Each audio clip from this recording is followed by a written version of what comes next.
pretty simple problem for our 5-point diagram. So it's asking us how much heat is needed to change 22 grams of water from negative 14 degrees to 77 degrees Celsius. So if we think back to the diagram first, you remember the 3 inclines and the 2 plateaus. So I've marked here on the graph the boundaries of this problem that we're given. So we know that the water starts at some point below 0, so I've marked it here with this first dot, and then it will end at some point above 0 but below 100. So it's about here on this graph. So those 2 boundaries are going to be where we're working for this problem. So we see that along that path, we hit the first incline, the first plateau, and then the second incline. So if you remember, the equations I was referring to earlier, we'll be using Q equals MC delta T for the first and second incline, and then we'll be using Q equals MLF or Q equals MHF for this plateau. Okay, so now we'll start getting into the calculations.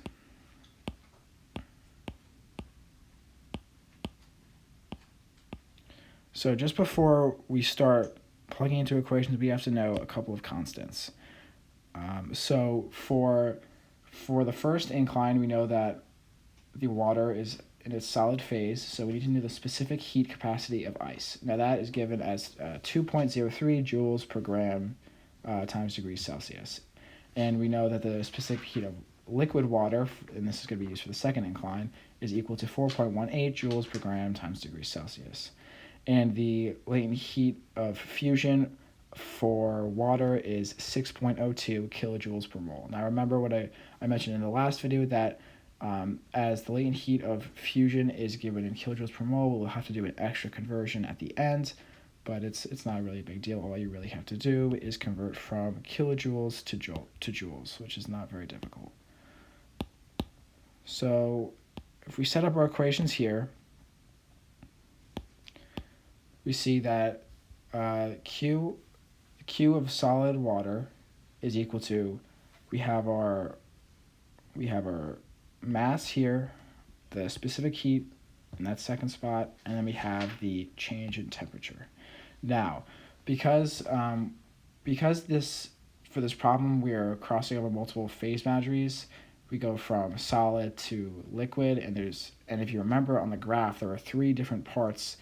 There's the 2 inclines and the plateau. We can't just use one equation to find the total change in energy. We need to set up 3 separate equations, which will give us 3 different energy changes, and then at the end of calculating all 3, we can add them together. So if we split up the first part, we start at negative 14 degrees Celsius and go to 0 degrees Celsius. So the change in temperature here is 14 degrees. So that's going to be the first part of the graph, and that's going to be our first calculation. Now, if we move on to the second part of the graph, which is the plateau, we have here our heat of fusion. So we have M equals MLF. So this is M here, and this little conversion here is we have to convert to moles, as the latent heat of fusion is given in kilojoules per mole. So we just divide the mass of water, which is 22, by its molar mass, which is 18.02, and then multiply by the latent heat of fusion, which is 6.02. And that is going to be our second part of the diagram covered there.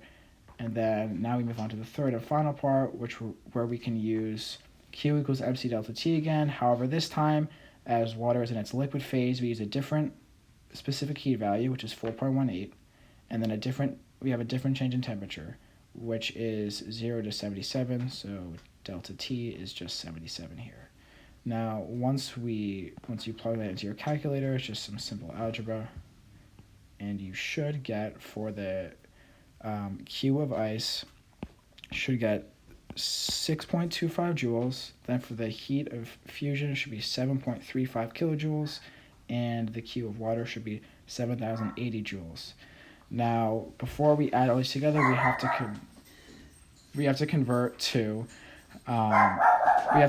the same units. So all we have to do here is change the cube of ice and cube of water into kilojoules. So it's a simple conversion from, all you have to do is divide by 1,000, and you get 0.625 kilojoules for ice and 7.08 kilojoules for water.